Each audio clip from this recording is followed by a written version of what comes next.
CLP meeting లో Congress MLA ఎమ్మెల్సీలకు CM Revanth దిశానిర్దేశం. Governor speech కు బీఆర్ఎస్ సభ్యులు అడ్డు తగులుతుంటే విప్లు ఏం చేస్తున్నారు?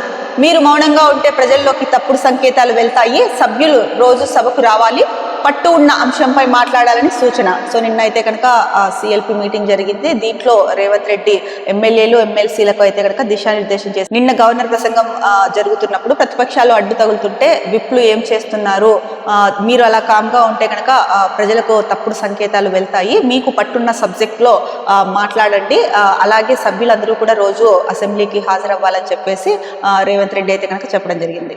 ఇక RRR వరకు హెచ్ఎండిఏ పరిధిని పెంచుతూ సర్కార్ ఉత్తర్వులు. హెచ్ఎండిఏలోకి మరో 4 జిల్లాల్లోని 16 మండలాలు రానున్నాయి.